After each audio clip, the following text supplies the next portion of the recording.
ونستغفره ونعوذ بالله من شرور أنفسنا ومن سيئات أعمالنا من يهده الله فلا مضل له ومن يضلل فلا هادي له وأشهد أن لا إله إلا الله وحده لا شريك له وأشهد أن محمدا عبده ورسوله يا أيها الذين آمنوا اتقوا الله حق تقاته ولا تموتن إلا وأنتم مسلمون يا أيها الناس اتقوا ربكم الذي خلقكم من نفس واحدة وخلق منها زوجها وبث منهما رجالا كثيرا ونساء واتقوا الله الذي تساءلون به والأرحام إن الله كان عليكم رقيبا يا أيها الذين آمنوا اتقوا الله وقولوا قولا سديدا يصلح لكم أعمالكم ويغفر لكم ذنوبكم ومن يطع الله ورسوله فقد فاز فوزا عظيما أما بعد فإن خير الحديث كتاب الله وخير الهدي هدي محمد صلى الله عليه وسلم وشر الأمور محدثاتها وكل محدثة بدعة وكل بدعة ضلالة وكل ضلالة في النار. الوافی بما فی الصحیحین، یہ وہ کتاب ہے جو صحیح بخاری اور صحیح مسلم کی تمام تر احادیث پہ مشتمل ہے، لیکن اس کتاب میں احادیث کا تکرار نہیں ہے۔ اس میں احادیث کی تعداد تقریباً 2000 ہے۔ کتاب کے مؤلف نے بخاری مسلم کی ان احادیث کو اس کتاب میں جمع کرتے ہوئے اس کتاب کو 10 مقاصد میں تقسیم کیا ہے۔ ان میں سے تیسرا مقصد العبادات، ان احادیث پہ مشتمل ہے جن کا تعلق عبادات سے ہے۔ اس تیسرے مقصد میں کئی ایک کتب ہیں۔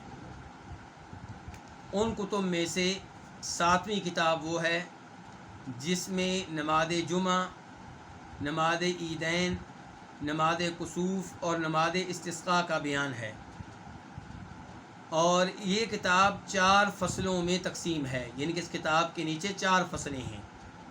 ان میں سے آخری فصل وہ ہے جو نماز استسقاء کے بارے میں ہے، اور استسقاء کے بارے میں گفتگو ہو چکی ہے۔ استسقاء کا معنی ہوتا ہے بارش مانگنا، بارش طلب کرنا، بارش کی دعا کرنا، پانی مانگنا، پانی طلب کرنا، پانی کے لیے دعا کرنا۔ اور نبی علیہ الصلوۃ والسلام اس کے لیے 2 رکعتیں ادا کیا کرتے تھے، اور یہ نماز پڑھنے کے لیے میدان میں جایا کرتے تھے، اور وہاں پہ خطبہ بھی ارشاد فرماتے، توبہ استغفار بھی کرتے، اللہ سے دعائیں بھی کرتے۔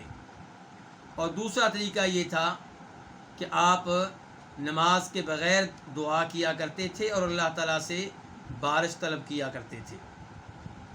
تو اس ضمن میں کئی ایک احادیث گزر چکی ہیں۔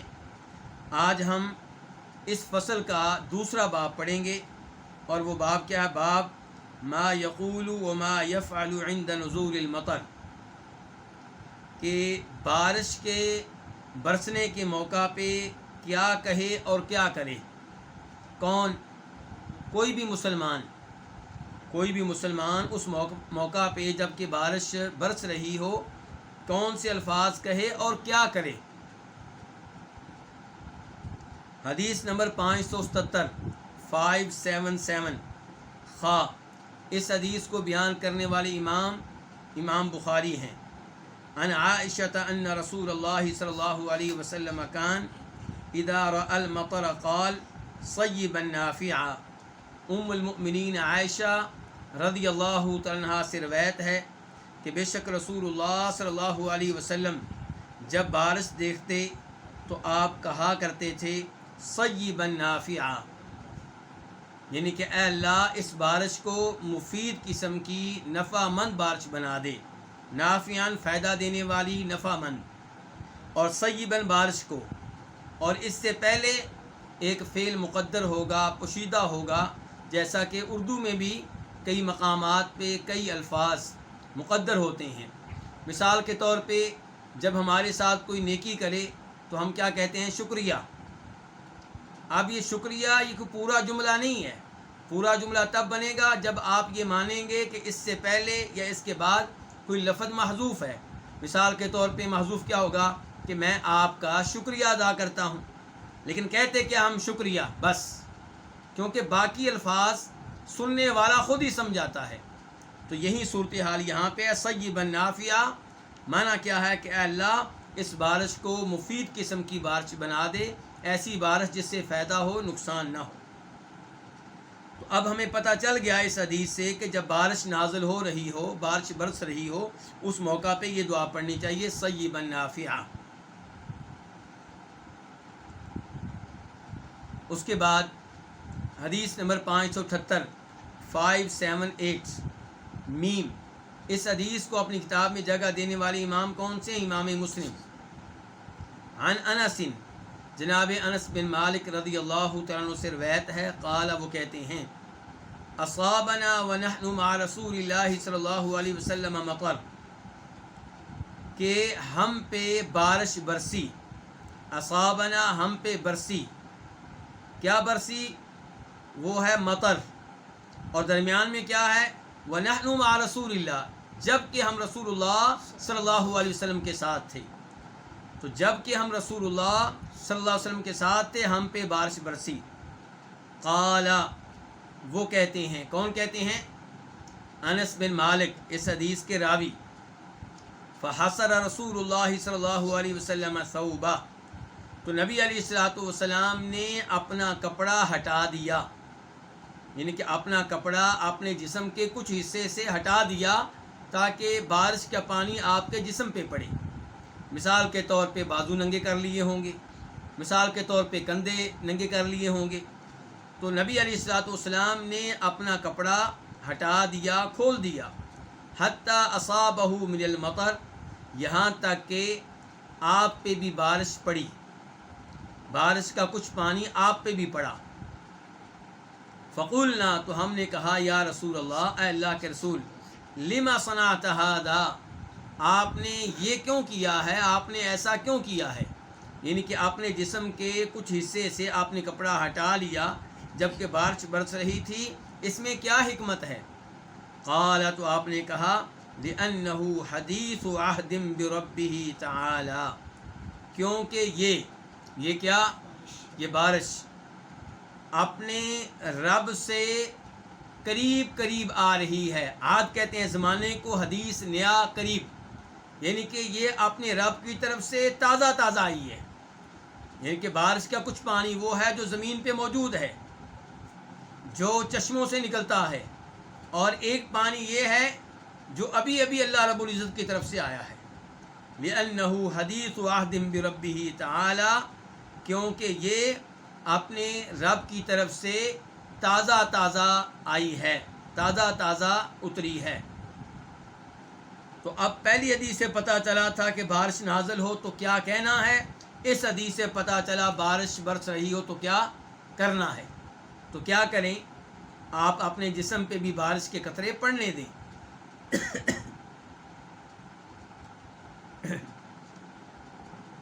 اس کے بعد باب نمبر 3، باب التعوذ عند رؤیت الریح، ہوا دیکھنے کے موقع پہ پناہ لینا، پناہ مانگنا۔ جب آندھی چلے، جب ہوا چلے، اس موقع پہ اللہ کی پناہ لینا، اللہ سے پناہ مانگنا، کیونکہ جب آندھی آتی ہے، طوفان آتا ہے، ہوا چلتی ہے، تو خطرہ ہوتا ہے کہ اس میں کوئی عذاب آنے والا نہ ہو، اس کے نتیجے میں اللہ کی مخلوق پہ کوئی مصیبت نازل ہونے والی نہ ہو، تو اس لیے اس موقع پہ اللہ کی پناہ مانگنا، یہ باب ہے۔ حدیث کا 579 قاف، اس حدیث کو اپنی اپنی کتب میں درج کیا ہے امام بخاری نے اور امام مسلم نے۔ قاف سے مراد کیا؟ اتفاق، یعنی اس حدیث کے روایت کرنے پہ اتفاق ہو گیا ہے امام بخاری کا اور امام مسلم کا۔ عن عائشہ رضی اللہ تعالی عنہا قالت، ام المؤمنین عائشہ رضی اللہ تعالی عنہا سے روایت ہے، وہ کہتی ہیں، کان النبی صلی اللہ علیہ وسلم اذا رأى مخیلۃ فی السماء اقبل وادبر ودخل وخرج وتغیر وجہہ، کہ نبی صلی اللہ علیہ وسلم جب ایسے بادل دیکھتے جن سے بارش برسنے کی امید ہوتی، مخیلہ خیال سے ہے، ایسا بادل دیکھتے جس کے بارے میں خیال ہوتا کہ اس سے بارش برسے گی. تو نبی علیہ السلام جب ایسا بادل دیکھتے جس کے بارے میں خیال ہوتا کہ اس سے بارش برسے گی، فی السماء کہاں دیکھتے؟ آسمانوں پہ اوپر. تو آپ کیا کرتے؟ اقبل و ادبر، آگے آتے اور پیچھے جاتے، داخلہ گھر میں داخل ہوتے، نکل جاتے، وتغیر وجہہ، اور آپ کا چہرہ تبدیل ہو جاتا. تو جناب عائشہ کے ان الفاظ کا مفہوم کیا ہے کہ آپ اس موقع پہ بے چین ہو جاتے، مضطرب ہو جاتے. ہم کیا کرتے ہیں جب ہوا چل رہی ہو، آندھی آ رہی ہو، ہم خوش ہوتے ہیں کہ بارش آنے والی ہے. لیکن نبی علیہ الصلوۃ والسلام کا معاملہ اس کے برعکس ہوتا. آپ یہ صورتحال دیکھ کر پریشان ہو جاتے، مضطرب ہو جاتے، ٹینشن کا شکار ہو جاتے. تو اس لیے کبھی آپ آ رہے ہیں، کبھی پیچھے آ رہے ہیں، کبھی ہٹ رہے ہیں، کبھی داخل ہو رہے ہیں، کبھی گھر سے نکل رہے ہیں، اور آپ کے چہرے کا رنگ تبدیل ہو جاتا. فَإِذَا أَمْطَرَتِ السَّمَاءُ، تو جب آسمان بارش برساتا، جب بادل بارش برساتا. السماء کا لفظی میں نہ ہوتا اوپر کی چیز، ہر وہ چیز جو ہمارے اوپر ہے اس کو کیا کہیں گے؟ السماء. تو آسمانوں کو بھی السماء کہتے ہیں اور بادلوں کو بھی السماء کہہ دیا جاتا ہے. جو کچھ بھی ہمارے اوپر ہے وہ کیا ہے؟ السماء ہے. لیکن عام طور پہ السماء کا لفظ آسمانوں پہ بولتے ہیں. تو جب بارش برستی تو سری عنہ، تو آپ کی یہ کیفیت دور ہو جاتی، یہ اضطراب اور بے چینی والی کیفیت جو ہے وہ زائل ہو جاتی، دور ہو جاتی. فعرفته عائشہ ذالک، تو آپ کو ام المؤمنین عائشہ نے یہ صورتحال بتائی. عرفت، آپ کو آگاہ کیا اس صورتحال سے. جناب عائشہ نے کہا اللہ کے رسول آپ ایسے ہو جاتے ہیں. فقال النبی صلی اللہ علیہ وسلم، تو نبی صلی اللہ علیہ وسلم نے فرمایا ما ادری، مجھے معلوم نہیں، لعلہ، شاید کہ وہ کیا، وہ بادل، وہ بادل، ما ادری مجھے معلوم نہیں، لعلہ کما قال قوم، مجھے معلوم نہیں کہ شاید وہ بادل ایسے ہو جیسے ایک قوم نے کہا تھا. اس قوم نے کیا کہا تھا؟ اللہ تعالیٰ فرماتے ہیں قرآن حکیم میں اس قوم کا تذکرہ کرتے ہوئے کہ فلما رأوه عارضا مستقبل اودیتہم، تو جب انہوں نے اس کو دیکھا، کس کو؟ عذاب کو، عارضا بادل کی شکل میں، مستقبل اودیتہم، کہ وہ ان کی وادیوں کا رخ کیے ہوئے ہے. یہاں پہ مجھے کچھ وضاحت کرنا پڑے گی. نمبر ایک وضاحت یہ کہ جس قوم کا تذکرہ ہو رہا ہے وہ قوم عاد ہے. یہ وہی قوم ہے جس کی طرف اللہ تعالیٰ کے کون سے نبی مبعوث ہوئے تھے؟ ہود علیہ السلام. اور ہود علیہ السلام نے ان کو تبلیغ کی، شرک سے باز رکھنے کی کوشش کی. ان لوگوں نے ہود علیہ السلام کی دعوت و تبلیغ کو ریجیکٹ کر دیا اور ان کا مذاق اڑایا. ہود علیہ السلام وارننگ دیتے رہے کہ اگر توحید کی راہ نہیں اپناؤ گے، میرے اوپر ایمان نہیں لاؤ گے تو اللہ تعالیٰ تمہیں عذاب میں مبتلا کر دے گا. کئی دنوں سے بارش نہ ہوئی، کہسالی کا شکار ہوئے. ہود علیہ السلام خبردار کرتے رہے تاکہ لوگ توبہ استغفار کر لیں. وہ آگے سے ہود علیہ السلام کو دھمکیاں دیتے، ان کا مذاق اڑاتے ہوئے کہتے جس عذاب کی دھمکیاں دے رہے ہو اسے لے آؤ. کیوں نہیں آ رہا عذاب؟ اتنی دیر سے تم عذاب کی وارننگ دے رہے ہو، کیوں آتا نہیں ہے یہ تمہارا عذاب؟ ان کا مذاق اڑایا.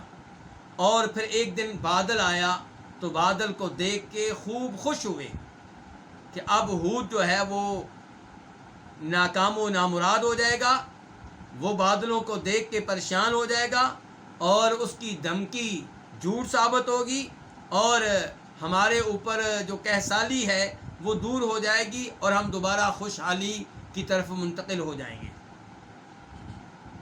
تو اللہ تعالیٰ کہتے ہیں فلما رأوہ، تو جب انہوں نے اسے دیکھا، کس کو؟ عذاب کو، عارضاً ایک بادل کی شکل میں، مستقبل اودیتہم، کہ وہ ان کی وادیوں کا رخ کیے ہوئے ہے، ان کی طرف آ رہا، ان کی طرف بڑھ رہا ہے. تو کیا ہوا؟ قالوا ھذا عارض ممطرنا، کہنے لگے وہ دیکھو بادل آ رہا ہے بارش برسانے کے لیے. تو بل ہوا مستعجلتم بھی، تو اللہ تعالیٰ کی طرف سے آواز آئی، یہود علیہ السلام نے ان سے کہا کہ بلکہ یہ وہ عذاب ہے جس کو تم جلدی طلب کر رہے تھے، تم کہتے تھے کیوں نہیں آتا ہے، آئے نا، یہ وہ عذاب آ رہا ہے، ریحٌ تیز ہوا ہے، فیہا عذاب علیم جس میں کیا ہے، دردناک عذاب ہے۔ اور یہ تیز ہوائیں، یہ ٹھنڈی ہوائیں کتنے دن چلی تھیں؟ جی 7 راتیں 8 دن، 7 راتیں 8 دن مسلسل یہ تیز ہوا، ٹھنڈی ہوا چلتی رہی، اور جب یہ ہوا رکی تو صورتحال کیا تھی، کأنہم اعجاز نخل خاویہ، ہود علیہ السلام کی یہ قوم کے لمبے تڑنگے لوگ، کیونکہ ایک بڑے قد و قامت والے تھے، یہ ایسے گرے پڑے تھے جیسے کھجوروں کے تنے گرے پڑے ہوتے ہیں۔ تو نبی علیہ الصلوۃ والسلام کے پاس چونکہ علم ہے، آج اگر کسوف ہو جائے، سورج کو گرہن لگ جائے، تو لبرل لوگ کیا کہتے ہیں، بے دین لوگ کیا کہتے ہیں، جاہل لوگ جن کے پاس دین کا علم نہیں ہے، وہ کیا کہتے ہیں، لو جی پکنک کے لیے چلتے ہیں ساحل سمندر پہ، دوربین لے لو جی، مل کے جائیں گے جی، بڑا خوبصورت منظر ہوگا جی۔ تو یہ باتیں ان کی جن کے پاس دین کا علم نہیں ہوتا، یہ باتیں ان کی جن کو کئی لوگ کہتے ہیں پڑھے لکھے جاہل، کیا کہا جاتا ہے، پڑھے لکھے جاہل۔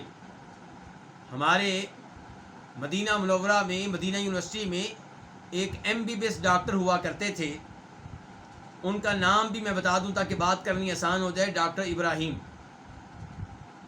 وہ بھی MBBS ڈاکٹر تھے، ان کی وائف بھی MBBS ڈاکٹر تھی، آغا خان یونیورسٹی سے پڑھے ہوئے تھے، اور ان کے والدین دونوں پروفیسر ڈاکٹر 35 سال تک وہ کنگ سعود یونیورسٹی میں پڑھاتے رہے ہیں میڈیکل کے طالب علموں کو، اور ان سے ڈاکٹر ابراہیم سے ان کے والد صاحب کو بڑی امیدیں وابستہ تھیں کہ یہ میرے جانشین بنیں گے، دماغ کے ڈاکٹر تھے ان کے والد صاحب، اور امید تھی کہ بیٹا بھی اسی میدان میں آگے بڑھے گا اور نام کمائے گا، کروڑوں کمائے گا۔ لیکن یہ دونوں جب امریکہ میں پہنچے مزید تعلیم کے لیے، تو آغا خان یونیورسٹی کے وہ لوگ جو پہلے سے وہاں تعلیم دے رہے تھے، انہوں نے ان کی دعوتیں کی، یہ بھی ہماری یونیورسٹی سے آئے ہیں، گفتگو ہوتی دعوتوں میں، ان کی باتیں سنتے تو یہ پریشان ہو جاتے کہ یہ کیسی باتیں کر رہے ہیں، دین کے خلاف، اللہ کے رسول علیہ الصلوۃ والسلام کے بارے میں شکوک و شبہات، قرآن کے خلاف شکوک و شبہات، اسلامی سزاؤں کے خلاف شکوک و شبہات، یہ کیا ہے؟ تو یہ چپکے سے مدینہ آئے، وہاں پہ انٹرویو دیا، ان کا داخلہ ہو گیا۔ تو پھر انہوں نے اپنے والدین کو اور ساس سسر کو بھی بتایا، وہ بڑے پریشان ہوئے، سر پکڑ کے بیٹھ گئے، ہم کیا خواب دیکھ رہے تھے، یہ کیا بننے جا رہا ہے۔ بہرحال بتانا چاہتا ہوں کہ یہ ڈاکٹر ابراہیم، ان کا خاندان ڈاکٹروں کا اور انجینئروں کا خاندان ہے۔ یہ کہا کرتے تھے ایسے لوگوں کو جن کے پاس دین کا علم نہیں، جو اللہ کو نہیں جانتے، جو توحید پہ نہیں ہیں، جو نماز پڑھنے والے نہیں ہیں، کہا کرتے تھے یہ کون ہے، پڑھے لکھے جاہل۔ جبکہ یہ لوگ علماء کو کیا سمجھتے ہیں، جاہل۔ عجیب بات یہ ہے کہ یہ لوگ ان کو جاہل سمجھتے ہیں، علماء کو۔ یہ جاہل ہے کیوں؟ کیونکہ ان کو سائنس نہیں آتی، کیونکہ ان کو انگلش نہیں آتی۔ ان کے انگلش نہ آنے کو، سائنس نہ آنے کو کیا بنا دیا، جہالت۔ جبکہ حقیقی معنوں میں جاہل وہ ہے، میرے بھائیوں، ناراض نہیں ہونا، آپ کی اصلاح کے لیے الفاظ کہہ رہا ہوں تاکہ اپنے بچوں کی تربیت کے بارے میں آپ فکر کریں۔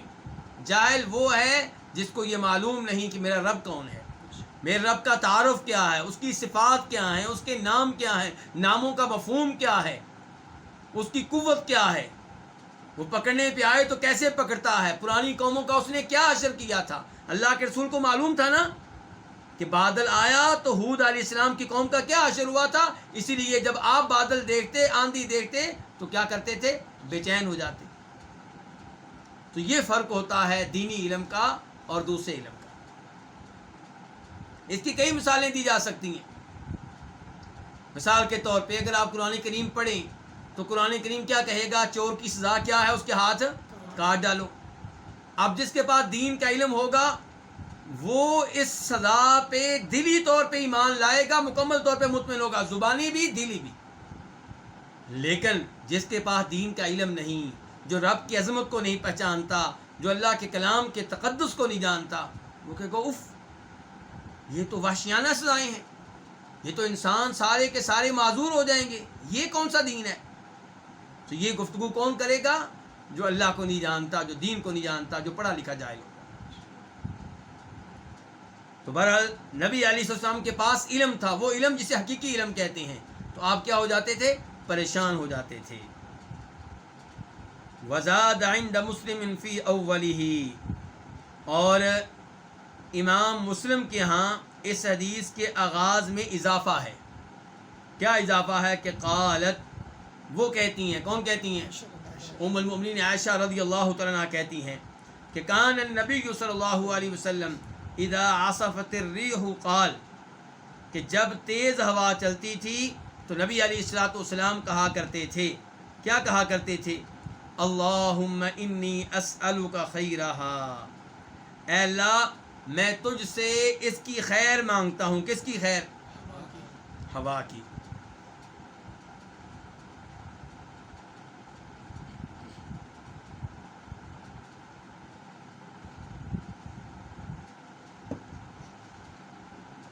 ہوا کی خیر کیا ہوگی؟ کہ ہوا پرسکون ہو، ایسی ہوا ہو جس سے لطف ملے، ایسی ہوا ہو جس سے تکلیف نہ ہو۔ اے اللہ میں تجھ سے سوال کرتا ہوں اس کی خیر کا، وخیر ما فیہا، اور اس چیز کی خیر کا جو اس میں ہے۔ کس میں ہے؟ ہوا میں۔ ہوا کے نتیجے میں کیا ہے؟ بارش ہے۔ تو یہ بارش جو ہے وہ خیر والی بارش ہو، ایسی بارش نہ ہو جو نقصان دینے والی ہو۔ وخیر ما ارسلت بہ، اور میں تجھ سے سوال کرتا ہوں اس چیز کی خیر کا جس کے ساتھ یہ بھیجی گئی ہے۔ ہوا کس کے ساتھ بھیجی جاتی ہے؟ بادلوں کے ساتھ۔ یا اللہ بادلوں میں خیر ہو۔ وَأَعُوذُ بِكَ مِن شَرِّهَا، اور میں تیری پناہ میں آتا ہوں، من شرِّهَا، اس کے شر سے بچنے کے لیے۔ کس کے شر سے بچنے کے لیے؟ ہوا کے شر سے بچنے کے لیے۔ وَشَرِّ مَا فِيهَا، اور اس چیز کے شر سے بچنے کے لیے جو اس میں ہے، جو بارش اس میں ہے اس کے شر سے بچنے کے لیے۔ وَشَرِّ مَا أُرْسِلَتْ بِهِ، اور اس چیز کے شر سے بچنے کے لیے جس کے ساتھ اس ہوا کو بھیجا گیا ہے، وہ کیا ہے؟ بادل۔ تو یہ پناہ ہے جو آپ اللہ تعالیٰ سے اس وقت مانگیں جب تیز ہوائیں چل رہی ہوں، آندھی چل رہی ہو، طوفان آ رہا ہو۔ تو آپ اس سے اندازہ لگا سکتے ہیں کہ نبی علیہ الصلوۃ والسلام اور صحابہ کرام صبح و شام اللہ تعالیٰ کے ساتھ کیسے تعلق رکھتے تھے، اور ہم کیسے اللہ تعالیٰ سے دور دور ہیں، اور وہ اللہ کے اتنے قریب ہونے کے باوجود مصائب آنے پہ اللہ کا شکوہ نہیں کرتے تھے، اللہ پہ اعتراض نہیں کرتے تھے، اور ہم اللہ تعالیٰ کی صبح و شام بار بار نافرمانی کرنے کے باوجود اللہ رب العزت کا شکوہ کرتے ہیں، اعتراض کرتے ہیں، اور اللہ پہ اعتراض کرنا یہ انسان کو کئی دفعہ دائرہ اسلام سے خارج کر دیتا ہے۔ اس کے بعد باب نمبر 4، کیا باب ہے؟ باب لیست السنۃ بألا تمطروا، کہہ سالی یہ نہیں ہے کہ تمہارے اوپر بارش نازل نہ ہو۔ حقیقی کہہ سالی یہ نہیں ہے کہ تمہارے اوپر بارش نازل، لوگوں کے ہاں یہی مفہوم ہے کہ بارش نازل نہ ہو تو کیا ہوتا ہے؟ جی کہہ سالی ہے، کیونکہ بارش نہیں تو زمین فصل کیسے اگائے گی، سبزہ کیسے ہوگا؟ لیکن اس حدیث میں بیان کیا جائے گا کہ ٹھیک ہے یہ بھی کہہ سالی ہے، لیکن حقیقی کہہ سالی کچھ اور ہے۔ حدیث نمبر 580 580 میم، اس حدیث کو بیان کرنے والے امام کون ہے؟ امام مسلم۔ عن ابی ہریرہ ان رسول اللہ صلی اللہ علیہ وسلم قال، جناب ابو ہریرہ رضی اللہ تعالیٰ عنہ سے روایت ہے کہ بے شک رسول اللہ صلی اللہ علیہ وسلم نے فرمایا، لیست السنۃ بألا تمطروا، کہہ سالی یہ نہیں ہے کہ تمہارے اوپر بارش نازل نہ ہو، ولکن السنۃ ان تمطروا وتمطروا ولا تنبت الارض شیئا، لیکن حقیقی کہہ سالی یہ ہے کہ تمہارے اوپر بارش نازل ہو، اور تمہارے اوپر بارش نازل ہو، ان کے بارش نازل ہو، پھر بارش نازل ہو، ولا تنبت الارض شیئا، لیکن زمین کچھ بھی نہ اگائے. یہ ہے حقیقی کہسالی. اس کا مطلب یہ ہے کہ رب صحیح معنوں میں کیا ہے؟ ناراض ہے. بارش نازل ہو رہی ہے، زمین پھر بھی کچھ نہیں اگا رہی، فصل پھر بھی پیدا نہیں ہو رہی. یہ کیا؟ یہ حقیقی کہسالی ہے. جب ایسی صورتحال ہو تو پھر کیا کرنا چاہیے؟ اللہ تعالیٰ کی طرف رجوع کرنا چاہیے. اللہ تعالیٰ فرماتے ہیں قرآن حکیم میں وَلَقَدْ أَخَذْنَا آلَ فِرْعَوْنَ بِالسِّنِينَ وَنَقْصٍ مِّنَ الثَّمَرَاتِ لَعَلَّهُمْ يَذَّكَّرُونَ، کہ ہم نے فرعون اور فرعون کے حواریوں کو کہسالی میں مبتلا کیا اور پھلوں کی کمی میں مبتلا کیا. کیوں؟ تاکہ وہ نصیحت حاصل کریں اور ہماری طرف رجوع کریں، توبہ استغفار کریں، اپنے اللہ سے رابطہ کریں، کفر و شرک چھوڑ دیں اور توحید پہ آ جائیں. تو جب ایسی کہسالی ہو تو پھر فکر مندی ہونی چاہیے، پھر ٹینشن لینی چاہیے اور اللہ کی طرف رجوع کرنا چاہیے. اس کے ساتھ ہی صلاۃ الاستسقاء سے متعلقہ احادیث اپنے اختتام کو پہنچی، اور اب ہم بڑھتے ہیں الکتاب الثامن کی طرف، جن کے 8ویں کتاب کی طرف. الکتاب الثامن، عبادات کے بارے میں کتاب نمبر کون سی ہے؟ 8. میرے وہ دوست جن کے پاس یہ احادیث نہیں ہیں، ان کو یہ معلوم ہوگا کہ زوم میں یہ پروگرام نشر ہوتا ہے، فیس بک پہ بھی نشر ہوتا ہے، لیکن واٹس ایپ گروپ بھی بنے ہوئے ہیں جن میں اطلاع دی جاتی ہے کہ درس کب ہوگا، کب نہیں ہوگا، کب نگا ہوگا، کب اس کا ٹائم تبدیل ہو رہا ہے، اور اس میں درس کی بعد میں ریکارڈنگ بھی بھیجی جاتی ہے، اور وہاں پہ ان احادیث کا ترجمہ بھی آپ کو PDF کی شکل میں بھیج دیا جاتا ہے. شیخ شمس الزمان حافظہ اللہ ان احادیث کا جو ابھی آپ نے 1 دن کے بعد، 2 دن کے بعد، 3 دن کے بعد پڑھنی ہوتی ہیں، وہ ترجمہ PDF کی شکل میں وہ یعنی کہ بھیج دیتے ہیں، نشر کر دیتے ہیں. تو آپ کو چاہیے کہ آپ اس کا پرنٹ نکال لیا کریں، اور اگر پرنٹ نہیں نکال سکتے تو پھر آپ موبائل کے ذریعے مطابقت کرتے رہا کریں، پیروی کرتے رہا کریں. لیکن کوشش کریں کہ یہ احادیث آپ کے سامنے ہوں جب درس ہو رہا ہو، تاکہ آپ صحیح معنوں میں ان احادیث کو سمجھ سکیں. الکتاب الثامن، 8ویں کتاب، قصر الصلاۃ وجمعها واحکام السفر. 8ویں کتاب میں کون سی احادیث ہوں گی، کس بارے میں احادیث ہوں گی، کیا موضوع ہے یہاں پہ؟ قصر الصلاۃ، نماز کو قصر کرنا. قصر کا مطلب کیا ہوتا ہے؟ نماز کی رکعتیں کم کر دینا. 4 رکعتوں والی نماز کو 2 رکعتیں بنا کر پڑھنا. تو نماز کو قصر کرنا، وجمعها، اور نماز کو کیا کرنا؟ جمع کر لینا ایک نماز کو دوسری نماز کے ساتھ. واحکام السفر، اور سفر کے احکام. تو اس کتاب کے نیچے کتنی فصلیں ہیں؟ 2. الفصل الاول کیا ہے؟ قصر الصلاۃ وجمعها. جو پہلی فصل ہے یہ نماز قصر کرنے کے بارے میں ہے اور نمازوں کو جمع کرنے کے بارے میں ہے. اور دوسری فصل میں کیا ہوگا؟ سفر کے احکام ہوں گے. تو اب ہم آتے ہیں پہلی فصل کی طرف. تو پہلی فصل کیا ہے؟ قصر الصلاۃ وجمعها، نماز کو قصر کرنا اور نمازوں کو جمع کرنا. اور اس کے نیچے پھر کئی ابواب ہیں. کتنے ابواب ہیں؟ 7 ابواب ہیں. ان میں سے پہلا باب کیا؟ باب قصر الصلاۃ. پہلا باب جو ہے یہ نماز قصر کرنے کے بارے میں ہے. حدیث نمبر 581 قاف. اس حدیث کو اپنی کتب میں لانے پہ اتفاق ہو گیا ہے. کس کس کا؟ امام بخاری کا اور امام مسلم کا، حدیث کے 2 بڑے اماموں کا.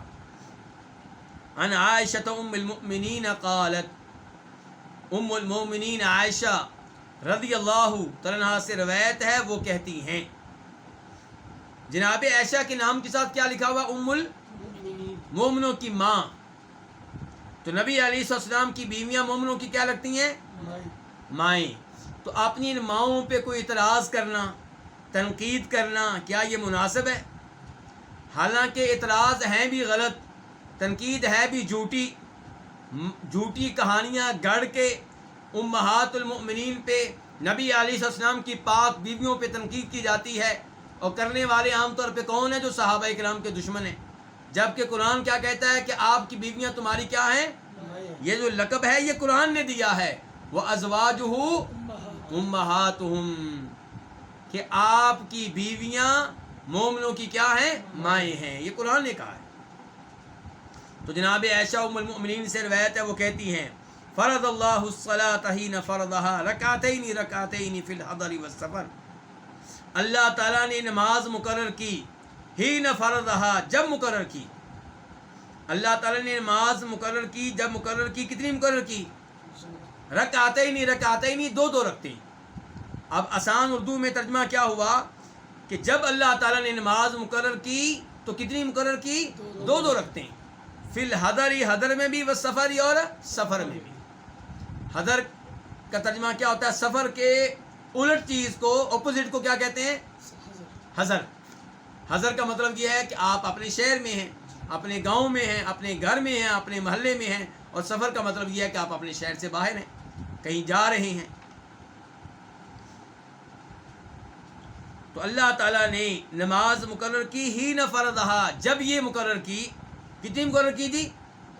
رکعتین دو رکھتے ہیں. فی الحضر حضر میں بھی، والسفر اور سفر میں بھی. فأقرت صلاۃ السفر تو سفر کی نماز کو برقرار رکھا گیا. سفر کی نماز پہلے ہر نماز کتنی تھی؟ دو رکھتے ہیں. تو پھر سفر کی نماز کو کیا کیا گیا؟ برقرار رکھا گیا. سفر کی نماز کتنی ہے؟ دو رکھتے ہیں. وزید فی صلاۃ الحضر اور حضر کی نماز میں اضافہ کر دیا گیا. یعنی کہ ظہر کی نماز پہلے دو رکھتی تھی تو اب کتنی ہو گئی؟ عصر کی نماز پہلے دو رکھتی تھی اب کتنی ہو گئی؟ عشاء کی نماز پہلے دو رکھتی تھی اب کتنی ہو گئی؟ 4. لیکن فجر کی نماز دو رکھتے ہی رہی کیونکہ فجر کی نماز میں تلاوت لمبی ہوتی ہے.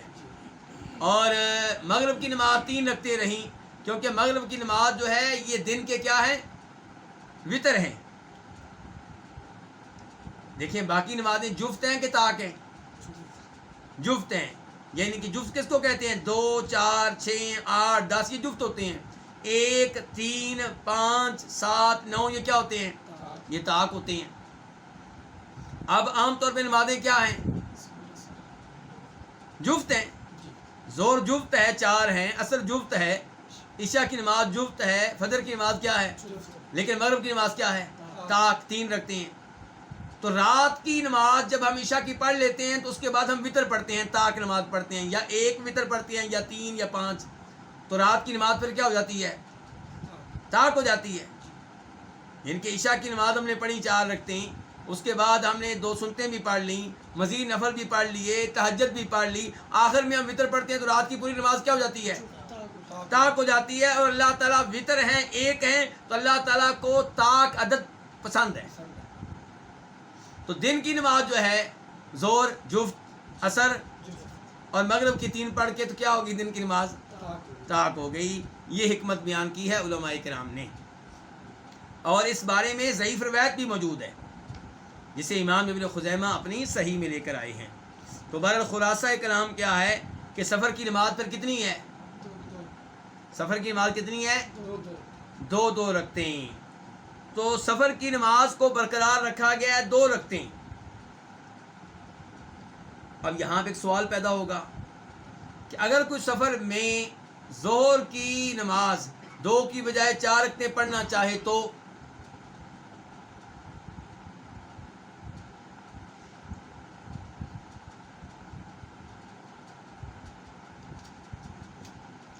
جی علماء کرام، جب جناب ایسا کہہ رہی ہیں کہ سفر کی نماز برقرار رہی جیسے پہلے تھی، پہلے کتنی تھی؟ 2 رکھتے ہیں. اور اضافہ کس نماز میں ہوا ہے؟ حضر کی نماز میں. وہ نماز جو آپ گھر میں پڑھتے ہیں، اپنے شہر میں پڑھتے ہیں، اپنے گاؤں میں پڑھتے ہیں، اپنے محلے میں پڑھتے ہیں. تو سفر کی نماز تو پھر ہے ہی 2 رکھتے ہیں. تو کیا مسافر کو 4 رکھتے پڑھنے کی اجازت ہے؟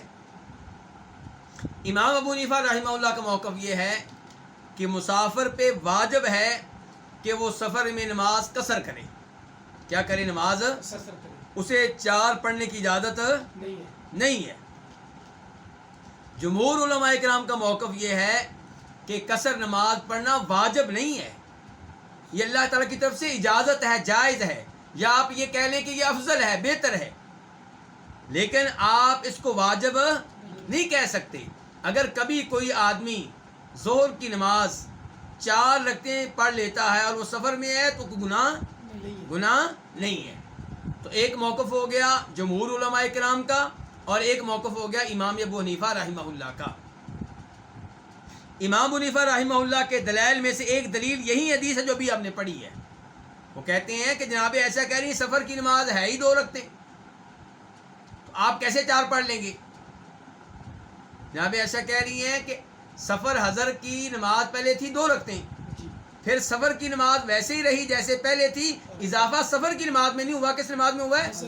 حضر کی نماز میں ہوا ہے۔ تو یہ دلیل ہے کن کی؟ امام ابو حنیفہ رحمہ اللہ کی۔ امام ابو حنیفہ رحمہ اللہ کے دلائل مزید آگے بھی آئیں گے۔ جمہور علماء اکرام کا موقف یہ ہے کہ ظہر کی نماز اصل میں ہے 4 رکعتیں۔ کتنی ہیں؟ پہلے تھیں 2 رکعتیں، لیکن جب نبی علیہ السلام نے ہجرت کی ہے مدینہ تو یہاں پہ آ کے ظہر کی نماز کتنی ہو گئی ہے؟ 4 رکعتیں، اور سفر کی نماز پھر رخصت دے دی گئی اور اس میں تخفیف کر دی گئی، کتنی ہو گئی؟ 2 ہو گئی۔ اور یہ مفہوم ہے عبداللہ ابن عباس کی حدیث کا جس کو امام مسلم نے روایت کیا ہے۔ تو جمہور کی دلیل پھر یہ ہے کہ 4 رکعتیں اصل ہیں، 2 رکعتیں کیا ہیں؟ یہ رخصت ہے، یہ اجازت ہے۔ تو اگر کوئی 4 پڑھ لیتا ہے تو گناہ نہیں ہے، افضل یہی ہے کہ وہ قصر کرے، کیونکہ نبی علیہ الصلوۃ والسلام سے ثابت نہیں ہے کہ سفر میں کبھی آپ نے نماز پوری پڑھی، لیکن جناب عائشہ رضی اللہ عنہ سے ثابت ہے کہ انہوں نے سفر میں نماز پوری پڑھی، حالانکہ وہی کہہ رہی ہیں کہ سفر کی نماز کتنی ہے؟ 2 رکعتیں۔ کہتے ہیں سفر کی نماز پہلے 2 رکعتیں تھیں تو اس کو اسی حالت پہ برقرار رکھا گیا، اور حضر کی نماز پہلے 2 رکعتیں تھیں ان میں اضافہ کر دیا گیا۔ یہ جناب عائشہ خود حالت سفر میں کئی دفعہ نماز کتنی پڑھتی تھی؟ پوری پڑھتی تھی۔ پھر جناب عثمان ابن عفان سے ثابت ہے کہ انہوں نے حج میں بھی رخصت ہے کہ آپ مینا میں 4 کی بجائے کتنی رکعتیں پڑھیں؟ 2 پڑھیں، لیکن جناب عثمان نے وہاں پہ 4 رکعتیں پڑھی ہیں۔ صحابہ کرام نے ان کے پیچھے نماز پڑھی ہے۔ صحابہ کرام میں سے عبداللہ بن مسعود نے اس چیز پہ تنقید تو کی، لیکن انہوں نے بھی جب موقع ملا تو ان کے پیچھے 4 پوری پڑھی۔ اس کا مطلب یہ ہے کہ 4 پڑھنے کی رخصت ہے، 4 پڑھ سکتے ہیں، 4 پڑھ سکنے کی گنجائش موجود ہے۔ تو یہ موقف ہے جمہور علماء کرام کا، اور یہی موقف بہتر نظر آتا ہے کہ افضل یہی ہے، سنت یہی ہے، مستحب یہی ہے کہ آپ سفر میں نماز قصر کریں، لیکن اگر کبھی کوئی نماز پوری پڑھ لیتا ہے تو انشاءاللہ گنہگار نہیں ہوگا۔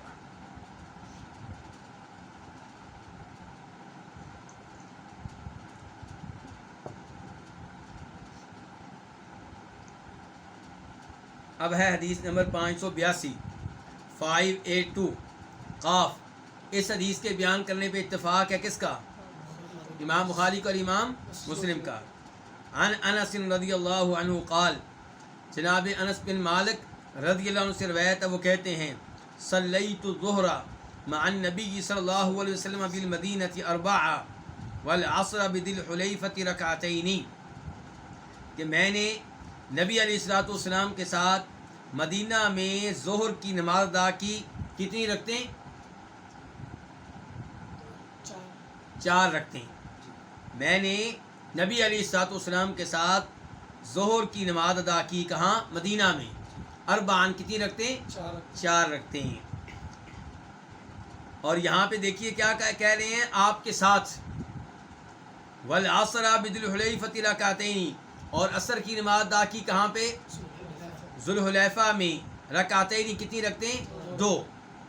ذوالحلیفہ کس کو کہتے ہیں؟ مدینہ کے میقات کو۔ جنہوں نے حج عمرہ کیا ہے ان کے ذہن میں آنا چاہیے ذوالحلیفہ کس کو کہتے ہیں؟ مدینہ کے میقات کو، ذوالحلیفہ۔ اور اردو دان لوگوں میں اس کا نام ایک اور بھی مشہور ہے، کیا؟ بیر علی، آبار علی۔ تو یہاں پہ آپ غور کیجئے کہ جناب انس کہتے ہیں میں نے آپ کے ساتھ ظہر کی نماز ادا کی مدینہ میں، کتنی؟ 4 رکعتیں۔ اور جناب انس کے علاوہ دیگر صحابہ کرام بھی تھے، تو جناب انس نبی السلام کے ساتھ جڑ کے کھڑے ہوں گے کہ پچھلی صف پہ کھڑے ہوئے ہوں گے؟ پچھلی صف پہ کھڑے ہوئے ہوں گے نا. آپ کے جسم کے ساتھ جسم لگا ہوا تو نہیں ہوگا. اس کے باوجود لفظ کیا بول رہے ہیں؟ معیت کا مع. میں نے آپ کے ساتھ زور کی نماز ادا کی. پتہ چلا معیت کا مطلب ہر جگہ پہ یہ نہیں ہوتا کہ جسم کے ساتھ جسم جڑ گیا، ایک چیز دوسری چیز کے ساتھ جڑ گئی، ایک چیز دوسری چیز سے لگ رہی ہے. ہمیشہ یہ مطلب معیت کا نہیں ہوتا. تو جب ہم کہتے ہیں کہ اللہ تعالیٰ ہمارے ساتھ ہے، اس کا مطلب یہ نہیں ہے کہ اللہ تعالیٰ انسان کے ساتھ لگا ہوا ہے، جڑا ہوا ہے، یا انسان کے دل میں اللہ تعالیٰ داخل ہو چکا ہے. ایسا مطلب نہیں ہے. اللہ تعالیٰ انسانوں کے ساتھ ہیں عرش پہ ہونے کے باوجود. اور میں نے یہ مسئلہ کئی دفعہ سمجھایا ہے. اللہ تعالیٰ کی آپ ادنا سی مخلوق لے لیں، چاند، وہ ہمارے ساتھ ہوتی ہے رات کو جدھر بھی ہم جائیں. تو کیا ہمارے جسم کے ساتھ لگ رہی ہوتی ہے؟ کہاں ہوتی ہے؟ چاند آسمانوں پہ ہوتا ہے، اوپر ہوتا ہے، لیکن آپ کیا کہتے ہیں؟ ہمارے ساتھ ہے. اس کی چاندنی ہمارے ساتھ ہے، اس کی روشنی ہمارے ساتھ ہے. یہی صورتحال سورج کی ہے. تو اللہ تعالیٰ کے لیے کیا مشکل ہے کہ اللہ تعالیٰ عرش پہ ہونے کے باوجود ہمارے ساتھ ہیں. تو اب یہ تھا عقیدے کا مسئلہ. اب آتے ہیں یہ قصر کے مسئلے کی طرف کہ عصر کی نماز ذوالحلیفہ میں آپ نے کتنی ادا کیا جی؟ ذوالحلیفہ کا اور مدینہ سے فاصلہ کتنا ہے؟ آج کل تو ذوالحلیفہ مدینے کا حصہ بن چکا ہے. کیا بن چکا ہے؟ مدینے کا حصہ بن چکا ہے. آج اگر کوئی آدمی مدینہ سے مکہ کا سفر کرتا ہے، وہ مدینہ میں رہتا ہے، مکہ کا سفر کرتا ہے، تو ذوالحلیفہ میں نماز پڑھے گا تو اس کو قصر کرنے کی اجازت نہیں ہے، کیونکہ اب وہ اپنے شہر میں ہی ہے. اب وہ اپنے شہر میں ہی ہے. شہر جتنا بھی بڑا ہو، جب تک آپ اپنے شہر میں ہیں آپ نماز قصر نہیں کریں گے. اپنے شہر میں انسان کو مسافر نہیں کہا جائے گا. اسی لیے جب ہم یہ مسئلہ بیان کرتے ہیں کہ عورت کو محرم کے بغیر سفر کرنے کی اجازت نہیں ہے، اس کا مطلب ہے اپنے شہر سے نکل کر دوسرے شہر میں محرم کے بغیر جانے کی اجازت. اپنے شہر میں وہ محرم کے بغیر ایک محلے سے دوسرے محلے میں جا سکتی ہے، لیکن وہاں پہ پھر دیگر امور آ جائیں گے. کیا؟ مثال کے طور پہ ایسا نہ ہو کہ کسی بند گاڑی میں جا رہی ہو کسی غیر مرد کے ساتھ. ہاں بس میں جائے جہاں پہ سب عورتیں اور سب لوگ ہیں، اور وہاں عورتوں والے حصے میں بیٹھے، پردے کے ساتھ بیٹھے، لیکن بہرحال وہ محرم کے بغیر اپنے شہر میں ایک محلے سے دوسرے محلے میں جا سکتی ہے. تو نبی علیہ السلام کے زمانے میں ذوالحلیفہ مدینہ میں تھا یا مدینہ سے باہر تھا؟ باہر تھا. 6 میل کے فاصلہ تھا. کتنا فاصلہ تھا؟ 6 میل کا. تو نبی علیہ السلام کہاں جا رہے تھے؟ مکہ جا رہے تھے حج کرنے کے لیے. مکہ جا رہے تھے کس لیے؟ حج کرنے کے لیے. اور آپ نے قریب جانا تھا کہ دور جانا تھا؟ بولیے ذرا. مکہ جانا تھا نا، لمبا سفر تھا نا. جب آپ کا سفر لمبا ہو تو اپنے شہر کی آبادی ختم ہونے کے فوراً بعد آپ قصر کر سکتے ہیں. جب آپ کے شہر کی کیا ختم ہو جائے؟ آبادی ختم ہو جائے. آپ کے شہر کی آبادی ختم ہو گئی. اب آگے جو بھی پیٹرول پمپ آئے گا اس کی مسجد میں آپ نماز پڑھیں گے، یا ویسے آپ نماز کسی جگہ پڑھیں گے. اب آپ کو قصر کرنے کا حق حاصل ہے، چاہے آپ کا شہر 1 میل کے فاصلے پہ ہو. گھر نہیں، آپ کا گھر نہیں، آپ کا شہر. یعنی کہ آپ کے شہر کی آبادی ختم ہو چکی ہے اور 1 میل مزید ہو چکا ہے. اب آپ نماز پڑھیں گے تو کیسے پڑھیں گے؟ قصر. کیونکہ آپ کی جو منزل مقصود ہے، جہاں پہ آپ نے جانا ہے، وہ دور ہے، تو آپ مسافر بن چکے ہیں. لیکن اگر کسی نے اپنے شہر سے 3 میل کے فاصلے پہ جانا ہو، اس کا ٹوٹل سفر ہی اتنا ہو، تو پھر اس کو قصر کرنے کی اجازت ہے، اس کو قصر کرنے کی اجازت نہیں ہے. فرق سمجھیں؟ جب آپ نے دور جانا ہے تو شہر سے نکلے ہوئے، شہر کی آبادی سے نکلے ہوئے ابھی 1 کلومیٹر ہوا ہے، 2 کلومیٹر ہوئے ہیں، ابھی شہر کے بلڈنگیں آپ کو نظر آ رہی ہیں، آپ کو قصر کرنے کا حق حاصل ہے. آپ کو روزہ افطار کرنے کا، رمضان کا روزہ چھوڑنے کا، افطار کرنے کا حق حاصل ہے، کیونکہ آپ اپنے شہر سے باہر نکل آئے ہیں، سفر شروع ہو چکا ہے آپ کا. اور جانا آپ نے قریب ہے کہ دور؟ دور جانا ہے. تو یہ جو حدیث ہے یہ آپ کے کس سفر کے بارے میں ہے؟ مکہ کا سفر ہے، حج کا موقع ہے. تو مدینہ میں آپ نے 4 رکعتیں پڑھی ہیں. تو یہاں پہ میں خبردار کر دوں، کئی لوگ جب سفر پہ نکلنے لگتے ہیں وہ اپنے شہر میں ہی نماز کو کیا کر لیتے ہیں؟ قصر کر لیتے ہیں. یہ درست نہیں ہے. ابھی آپ مسافر بنے ہی نہیں ہیں، ابھی تو آپ کا سفر کا ارادہ ہے، سفر شروع نہیں ہوا.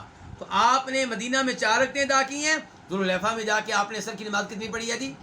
2 رکعتیں. چلیں اس کے بعد حدیث نمبر 583 583 میم.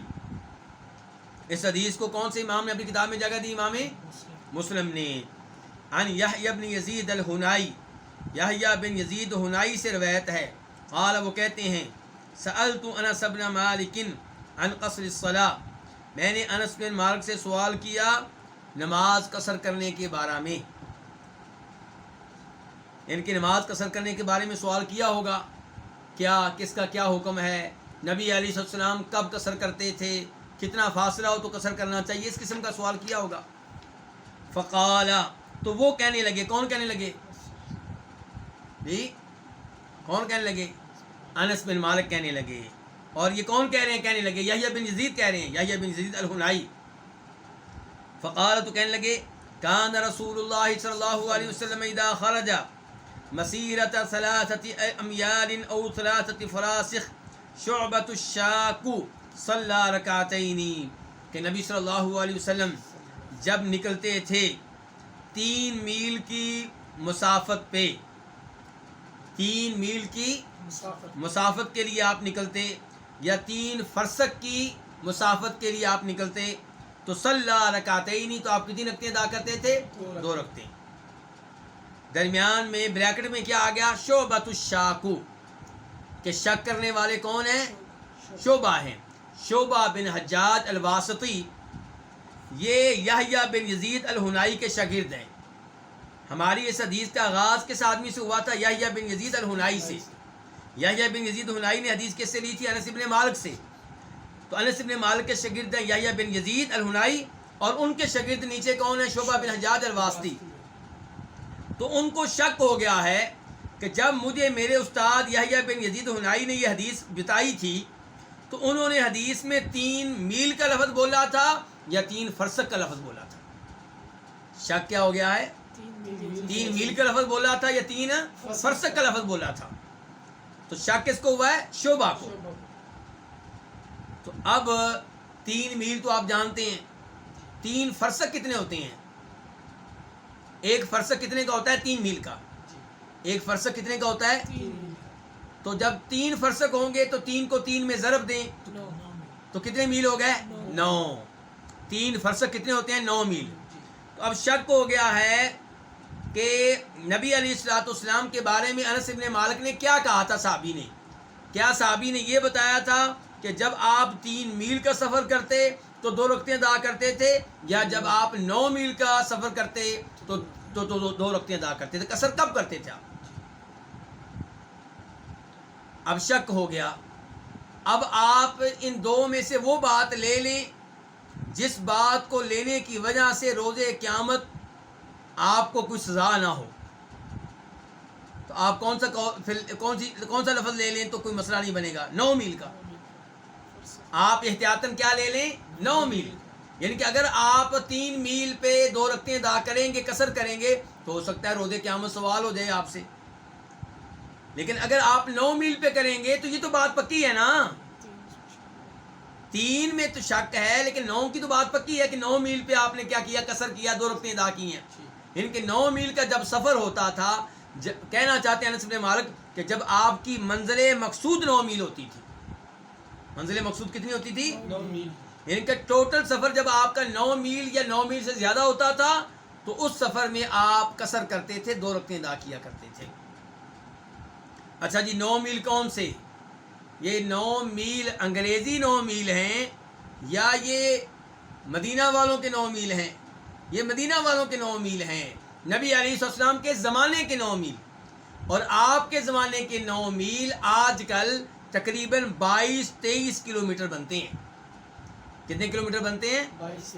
22 یا 23 کلومیٹر. اس کا مطلب یہ ہوا کہ جس آدمی کا ٹوٹل سفر 23 کلومیٹر یا اس سے زیادہ ہو، 30 کلومیٹر، 100 کلومیٹر، 200 کلومیٹر، تو وہ اس سفر میں نماز قصر کر سکتا ہے. اور جس کا ٹوٹل سفر 10 کلومیٹر ہو، 15 کلومیٹر ہو، 20 کلومیٹر ہو، تو وہ کیا کرے؟ وہ نماز قصر نہ کرے. اس کا یہ سفر ایسا سفر نہیں ہے کہ جس میں نماز قصر کی جا سکے. واضح ہوگی یہ بات؟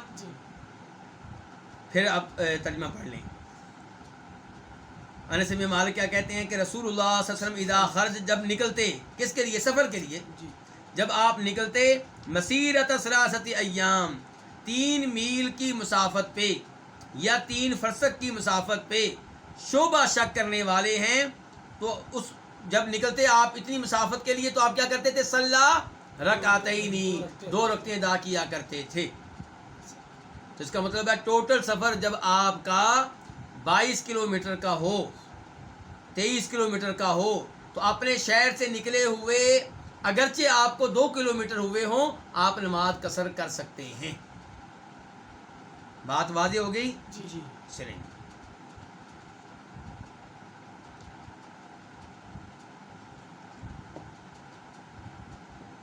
یہاں پہ کئی بھائی یہ کہیں گے کہ ہم نے تو کچھ اور سنا ہوا ہے. وہ کہیں گے کہ ہم نے تو سنا ہوا ہے 80 کلومیٹر، ہم نے سنا ہوا 48 میل، اس قسم کی بات ہم نے سنی ہے. تو گزارش یہ ہے کہ سفر کے مسائل میں، سفر کے کچھ مسائل ایسے ہیں جن میں اختلاف کی گنجائش موجود ہے، جن میں اختلاف کی گنجائش موجود ہے. ان مسائل میں سے ایک مسئلہ یہ ہے کہ ٹوٹل کتنا سفر ہو تو آپ کو قصر کرنے کی اجازت ہے. سعودی علماء کرام کا بھی عام طور پہ فتویٰ، اگر میں بھول نہیں رہا تو 80 کلومیٹر کا ہے، اور تقریباً اکثر علماء کرام کا یہی فتویٰ ہے. لیکن علماء اہل حدیث کا فتویٰ عام طور پہ کس چیز کا ہے؟ 9 میل کا. آج کل کے لحاظ سے کتنے بنتے ہیں؟ 22-23 کلومیٹر. تو ان کی دلیل کیا ہے؟ یہ حدیث ہے. اور جنہوں نے 80 کلومیٹر کی مسافت کو لیا ہے، ان کے دلائل میں صحابہ کرام کے اقوال ہیں. صحابہ کرام کے کیا ہیں؟ اقوال ہیں. تو اس لیے سفر کے مسائل میں اختلاف کی گنجائش رہتی ہے. لیکن یہ حدیث چونکہ ہمارے سامنے ہے، اس لیے 22-23 کلومیٹر کا قول کافی بہتر نظر آتا ہے. یہاں پہ بلکہ میں ایک تیسری چیز بھی آپ کے سامنے رکھنا چاہوں گا، ایک تیسری رائے بھی ہے. میں اپنے بھائیوں کی توجہ چاہتا ہوں، آپ عام لوگ نہیں ہیں، آپ اتنے دنوں سے ماشاءاللہ یہ حدیث کے گہرے درس سن رہے ہیں. اس کا مطلب یہ ہے کہ آپ عام لوگ نہیں ہیں، اس لیے آپ کو علم دینا چاہیے.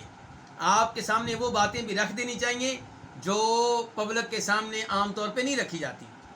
تو ایک تیسری رائے یہ ہے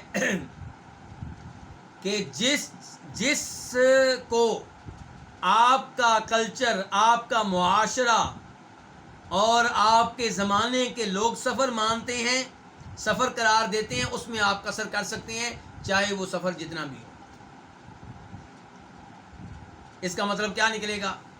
اس کا مطلب یہ نکلے گا کہ اگر کوئی مکہ سے جدہ جاتا ہے تو جدہ میں جا کے قصر نہیں کر سکے گا. کیوں؟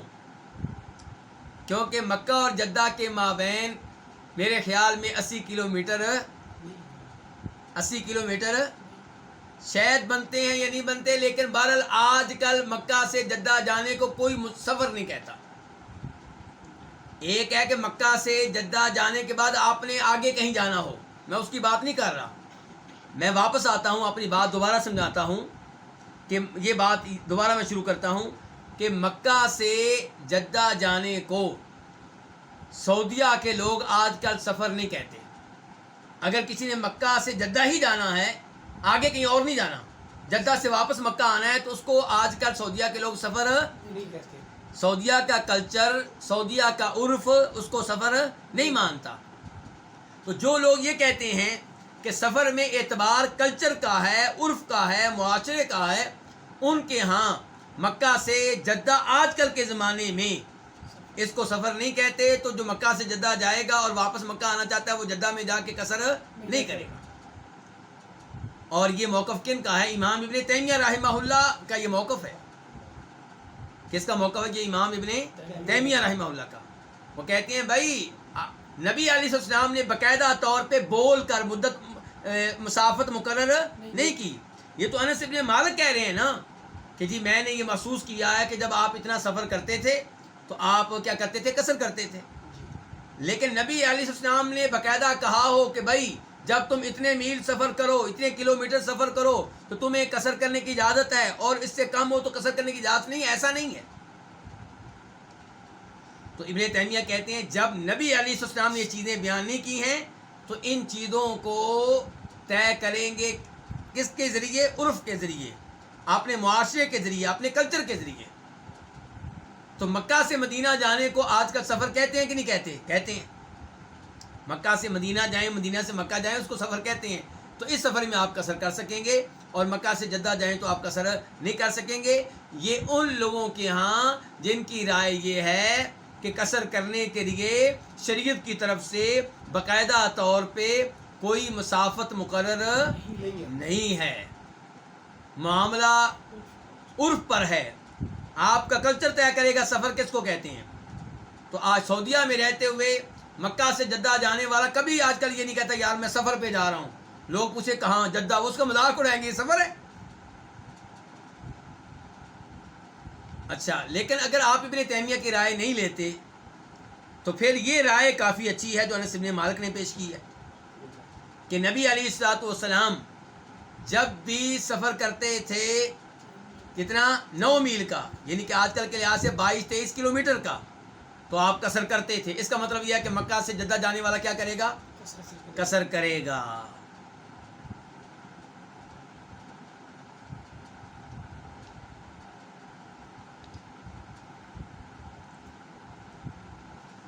باب نمبر 2.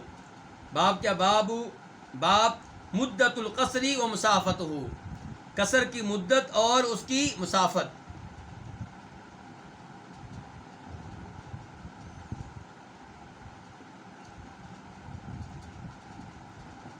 قصر کی مدت کیا مطلب؟ کتنے دن تک آپ کسی شہر میں بطور مسافر رہیں تو آپ کو قصر کرنے کی اجازت ہے. مدینہ سے مکہ آپ چلے گئے، ہم مانتے ہیں ابھی سفر تو ہے، واقعی سفر ہے، لیکن مکہ میں کتنے دن رہنا ہو تو آپ کو قصر کرنے کی اجازت ہے. اور اس باب میں مسافت کا بھی بیان ہوگا، جبکہ مسافت کا بیان پچھلی حدیث میں ہو چکا ہے، لیکن یہاں پہ بھی باب باندھا ہے کتاب کے رائٹر نے کہ مسافت کا بھی بیان ہوگا کہ کس سفر میں، کتنے کلومیٹر والے سفر میں، کتنے میل والے سفر میں آپ کو قصر کرنے کی اجازت ہے. حدیث نمبر 584 خا.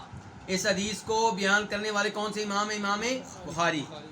عن ابن عباس رضی اللہ عنہما قال، جناب عبداللہ ابن عباس رضی اللہ عنہما سے روایت ہے، وہ کہتے ہیں اقام النبی صلی اللہ علیہ وسلم 19 یقصر، کہ نبی علیہ الصلوۃ والسلام نے 19 دن قیام کیا. کتنے دن قیام کیا؟ کہاں پہ قیام کیا؟ مکہ میں. یہ کس سفر کی بات ہو رہی ہے؟ فتح مکہ والے سفر کی. فتح مکہ والا سفر کس سال ہے؟ سن 8 ہجری میں. سن 8 ہجری میں. اور حج والا سفر کب ہے؟ سن 10 ہجری میں. تو یہ جو حدیث ہے اس کا تعلق ہے فتح مکہ والے سفر سے. تو اس موقع پہ آپ نے قیام کیا مکہ میں کتنے دن؟ 19 دن. یکسرو، آپ قصر کرتے رہے. آپ نے قیام کیا 19 دن. یکسرو، اس حال میں کیا کرتے رہے؟ قصر ہی کرتے رہے. کتنے دن؟ 19 دن. فنحنو، تو ہم، یہ کون کہہ رہے ہیں؟ عبداللہ ابن عباس کہہ رہے ہیں فنحنو، تو ہم، اذا سافرنا، جب ہم سفر کرتے ہیں 19 دن کا، یعنی کہ جب ہم سفر کر کے کسی شہر میں 19 دن یا 19 سے کم دن رہتے ہیں، 19 دن یا 19 سے کم دن قیام کرتے ہیں، جب ہم سفر کرتے ہیں 19 دن کا قصرنا، تو ہم کیا کرتے ہیں؟ قصر کرتے ہیں. وَإِن زِدْنَا، اور اگر ہم اضافہ کرتے ہیں کس پہ؟ 19 دنوں پہ. یعنی کہ اگر ہم قصر کرتے ہیں، اگر ہم قیام کرتے ہیں 19 دن سے زائد. وَإِن زِدْنَا، اور اگر ہم قیام کرتے ہیں 19 دن سے زائد تو اتممنا، ہم نماز کو کیا کرتے ہیں؟ مکمل کرتے ہیں.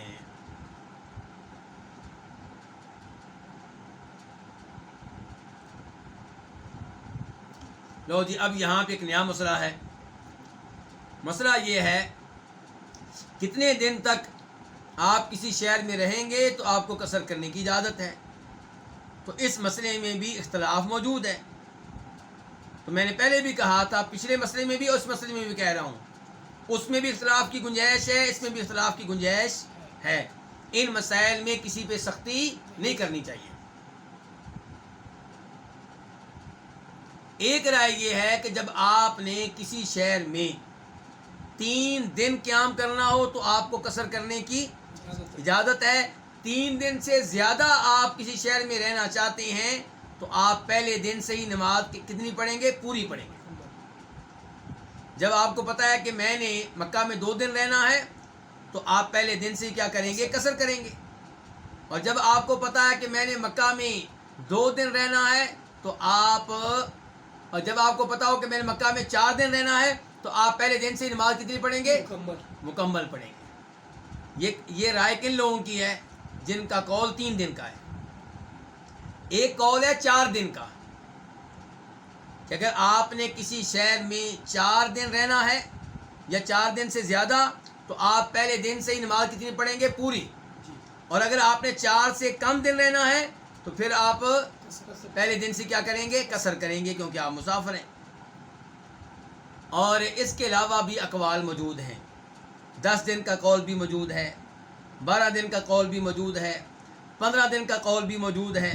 اور عام طور پہ پاکستان، انڈیا میں اردو دان لوگ جو ہیں وہ عمل کرتے ہیں کس قول پہ؟ 15 دن کے قول پہ، کہ جب آپ نے کسی شہر میں بطور مسافر 15 سے کم دن رہنا ہو تو آپ پہلے دن سے نماز کیا کریں گے؟ قصر کریں گے. اور جب آپ کو پتا ہو کہ میں نے اس شہر میں 15 دن سے زیادہ رہنا ہے تو آپ پہلے دن سے نماز کیا کریں گے؟ مکمل پڑھیں گے. اور ایک قول ہے 19 دن کا جو آپ کے سامنے ہے، اس حدیث میں ہے. یہ قول کس کا؟ عبداللہ ابن عباس کا. اور ان کی دلیل کیا ہے؟ یہ حدیث کیا ہے کہ جی ہم مکہ میں کتنے دن رہے؟ 19 دن رہے، اور 19 دن ہی ہم نے کیا کیا؟ قصر کی. اچھا، اب وہ علماء کرام جو 19 دن کے قول کو نہیں مانتے، جن کا موقف ہے 3 دن کا یا 4 دن کا، ان سے آپ اس حدیث کے بارے میں گفتگو کریں تو وہ کہیں گے بھائی نبی علیہ السلام مکہ فتح کرنے گئے تھے تو وہاں پہ جنگ کی حالت تھی. کیا تھی؟ آپ وہاں پہ پرسکون نہیں تھے، جنگ کی حالت تھی. اور جب جنگ کی حالت ہو، خوف کی حالت ہو، پھر تو جب تک خوف کی حالت ہوگی اور جب تک یہ حالت ہوگی کہ آپ ایک جگہ پہ ٹک کے نہیں بیٹھے ہوئے، کبھی ادھر جا رہے ہیں کبھی ادھر جا رہے ہیں، پھر تو آپ قصر کرتے رہیں گے، چاہے 6 مہینے کریں چاہے سال کریں. جب آپ کو پتہ ہی نہیں آپ نے رہنا کتنے دن ہے، جب آپ کو پتہ ہی نہیں کہ کہاں آپ کا قیام ہے. تو نبی علیہ السلام جب مکہ میں تھے، کبھی آپ قافلہ ادھر بھیج رہے تھے کبھی ادھر بھیج رہے تھے، کبھی طائف کی جانب کبھی حنین کی جانب. تو اس لیے آپ یہ 19 دن جو آپ نے قصر کیا ہے وہ سفر کا معاملہ نہیں ہے.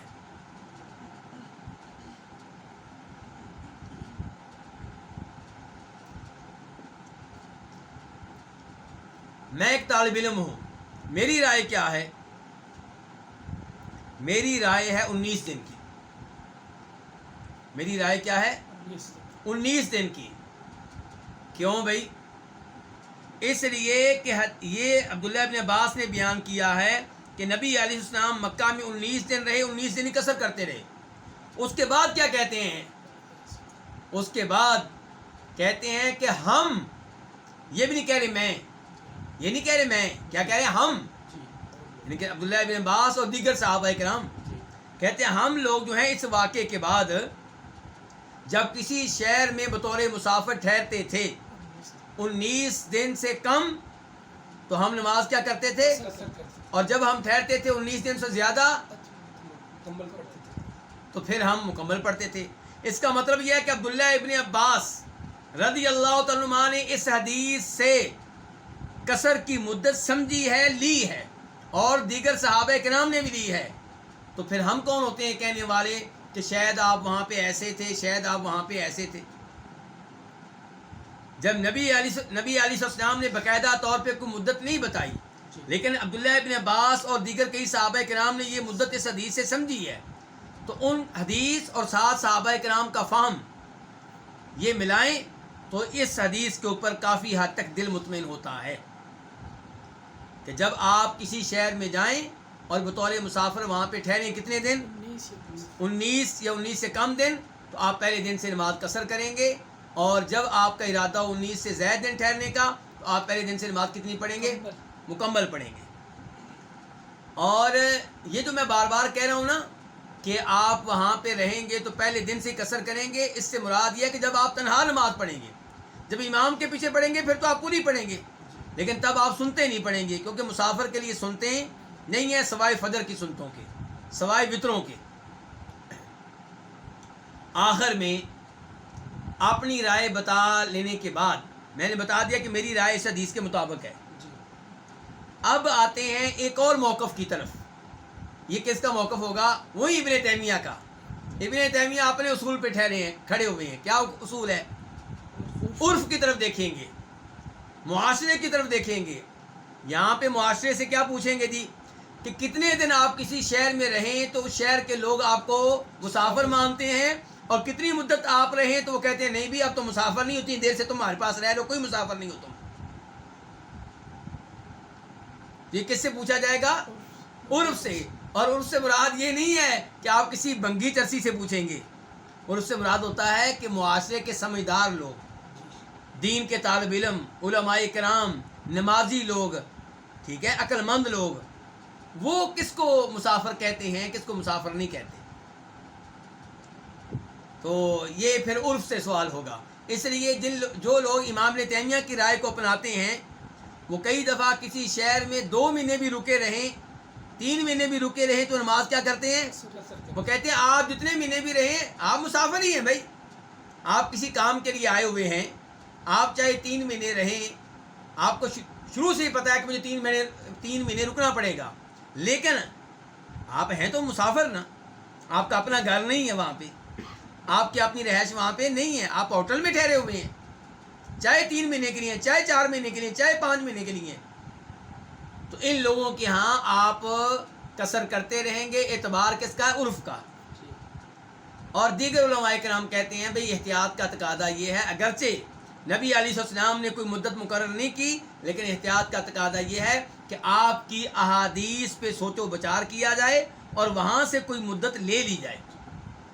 تو جب مدت آپ لیں گے تو پھر یہ حدیث اس معاملے میں بہترین حدیث ہے، 19 والی. مجھے امید ہے کہ یہ مسئلہ واضح ہو چکا ہوگا.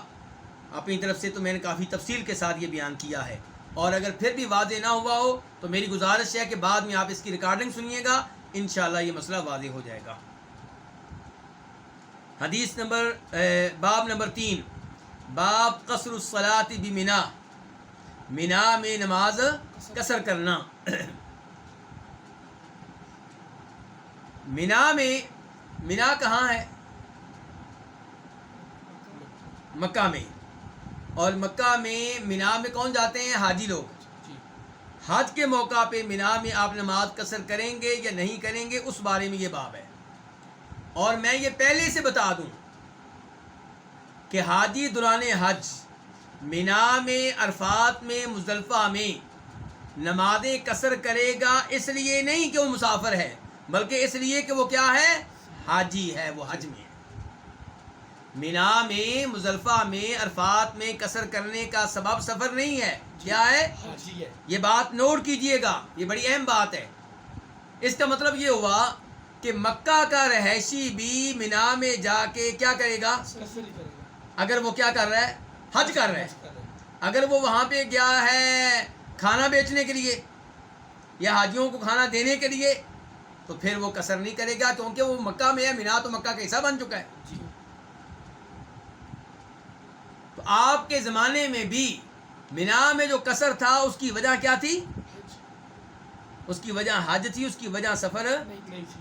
بہت سے لوگ یہ مغالطہ ڈالتے ہیں، وہ سمجھتے ہیں کہ شاید مینا اور مزدلفہ عرفات میں قصر کی وجہ سفر ہے، اس لیے آپ دیکھیں کہ مزدلفہ میں عرفات میں وہ نمازیں بھی جمع نہیں کرتے اور کئی دفعہ نمازیں پوری پڑھ رہے ہوتے ہیں۔ ان سے کہا جائے کیوں جی؟ کہتے ہیں جی ہم تو مسافر نہیں ہیں، ہم اتنے دنوں سے مکہ میں آئے ہوئے ہیں۔ تو میں نے اس لیے واضح کر دیا ہے کہ وہاں پہ قصر کی وجہ کیا ہے جی؟ حج ہے۔ اچھا اس کی کیا دلیل ہے جی کہ وہاں پہ قصر کی وجہ سفر نہیں بلکہ حج ہے؟ دلیل کیا ہے؟ دلیل یہ ہے کہ نبی علیہ الصلوۃ والسلام کے ایک صحابی ہیں جن کا تعلق مکہ سے ہے، جن کا تعلق کہاں سے ہے؟ مکہ سے ہے۔ وہ حدیث بیان کرتے ہیں اور کہتے ہیں کہ ہم نے کیا کہتے ہیں جی؟ ہم نے نبی علیہ الصلوۃ والسلام کے ساتھ مینا میں نمازیں قصر ادا کی جب کہ امن ہی امن تھا، دشمن کا کوئی خوف یا ڈر نہیں تھا۔ تو یہ کون کہہ رہا ہے؟ صحابی کہاں کا رہنے والا ہے؟ مکہ کا۔ اگر مینا میں قصر کا سبب سفر ہو تو مکہ کے صحابی نے وہاں پہ قصر نماز کیوں پڑھی تھی؟ بلکہ آپ کہتے سلام پھیر کے مکہ والو تم اپنی نماز کیا کرو؟ مکمل کرو۔ مکمل کر لو۔ بلکہ امام مالک اپنی موطا میں روایت کرتے ہیں جناب عمر فاروق رضی اللہ تعالیٰ عنہ سے کہ جناب عمر فاروق جب حج کے لیے آتے تھے مکہ میں لوگوں کو نماز پڑھاتے تو سلام پھیر کے کہتے مکہ والو ہم تو مسافر ہیں، تم نماز پوری کر لو اپنی۔ کون کہتے تھے؟ لیکن جب وہ مینا میں جاتے تھے تو وہاں پہ ایسا کوئی اعلان ان سے ثابت نہیں ہے، کیونکہ مینا میں کون ہوتے ہیں؟ حاجی ہوتے ہیں۔ تو مینا میں نماز قصر کرنا، عبد الرحمن بن یزید النخعی سے روایت ہے، وہ کہتے ہیں صلی بنا عثمان بن عفان، ہمیں نماز پڑھائی جناب عثمان بن عفان نے۔ کہاں پہ؟ بھی مینا میں۔ کتنی؟ 4 رکعات، کتنی رکھتے ہیں؟ 4 رکھتے ہیں۔ فقیل ذلک لعبداللہ بن مسعود، تو یہ بات ذکر کی گئی عبداللہ بن مسعود کے سامنے، یہ بات کہی گئی عبداللہ بن مسعود سے کہ جناب عثمان نے تو جناب مینا میں اس دفعہ 4 رکعتیں پڑھا دی ہیں۔ فاسترجع، تو عبداللہ ابن مسعود نے کیا کہا؟ انا للہ و انا الیہ راجعون۔ اور انا للہ کب پڑھتے ہیں؟ اردو سپیکنگ لوگ عام طور پہ یہ سمجھتے ہیں کہ جب کوئی فوت ہو جائے پھر پڑھتے ہیں انا للہ، جبکہ صحیح بات یہ ہے کہ کوئی بھی مصیبت آئے چھوٹی ہو یا بڑی کیا پڑھنا چاہیے؟ انا للہ و انا الیہ راجعون۔ مثال کے طور پہ آپ کو پتہ چلے کہ کل پرسوں وافی کا درس نہیں ہوگا، ناگا ہوگا، تو آپ کیا پڑھیں گے؟ آپ نے خوش نہیں ہونا، کیا پڑھنا ہے؟ انا للہ و انا الیہ راجعون پڑھنا ہے کہ پریشانی ہے کہ ہم حدیث کے علم سے ایک دن محروم رہیں گے، آپ سے کوئی چیز گر گئی، کوئی اور مسئلہ ہو گیا، کوئی ٹینشن آ گئی، کسی کا جوتا گم ہو گیا، تو کیا پڑھنا چاہیے؟ انا للہ، کیونکہ قرآن نے کیا کہا ہے؟ وبشر الصابرین الذین اذا اصابتهم مصیبہ قالوا انا للہ و انا الیہ راجعون۔ اے نبی علیہ السلام آپ صبر کرنے والوں کو خوشخبری دے دیں۔ صبر کرنے والے کون ہیں؟ جن پہ جب بھی کوئی بھی مصیبت آئے، یہ نہیں کہا بڑی مصیبت، کیا کہا ہے؟ کوئی بھی مصیبت آئے تو کیا کہتے ہیں؟ انا للہ و انا الیہ راجعون کہتے ہیں۔ ان پہ رب کی طرف سے رحمتیں نازل ہوتی ہیں اور وہ ہیں ہدایت یافتہ۔ لیکن شریعت پہ عمل کریں تو مصیبت بھی آپ کے لیے اجر و ثواب کا باعث بن جاتی ہے۔ ایک صبر کرنے کا ثواب، ایک یہ الفاظ کہنے کا ثواب۔ اللہ تعالیٰ کہہ رہا ہے جو اس انداز سے صبر کرتے ہیں، یہ الفاظ کہتے ہیں، رب کے ان کے اوپر رحمتیں نازل ہوتی ہیں۔ تو عبداللہ بن مسعود نے کیا کہا جی؟ اچھا انا للہ کیوں کہا؟ وہ آگے آ رہا ہے۔ ثم قال، پھر کہا، یعنی کہ انا للہ پڑھنے کے بعد پھر کہا صلیت مع رسول اللہ صلی اللہ علیہ وسلم بمنا رکعتین، میں نے رسول اللہ صلی اللہ علیہ وسلم کے ساتھ مینا میں کتنی رکعتیں ادا کی ہیں؟ 2۔ وصلیت مع ابی بکر بمنا رکعتین، اور میں نے ابو بکر رضی اللہ عنہ کے ساتھ مینا میں کتنی رکعتیں ادا کی ہیں؟ 2۔ وصلیت مع عمر بن الخطاب بمنا رکعتین، اور میں نے عمر بن خطاب کے ساتھ مینا میں کتنی رکعتیں ادا کی ہیں؟ 2۔ فلیت حظی من 4 رکعات رکعتان متقبلتان، تو کاش حق دی میرا نصیب میں ہوں، میرے نصیب میں ہوں رکعتانی 2 رکعتیں متقبلتانی اللہ کے ہاں قبولیت کا شرف حاصل کرنے والی 2 رکعتیں ہوں من 4 رکعات 4 رکعتوں کے بدلے میں. من بدل کے لیے، کس کے لیے ہے؟ بدل کے لیے. یہ من سے کے معنی میں نہیں ہے، یہ کس کے معنی میں ہے؟ بدل کے بارے میں. جیسے قرآن پاک میں کیا آتا ہے؟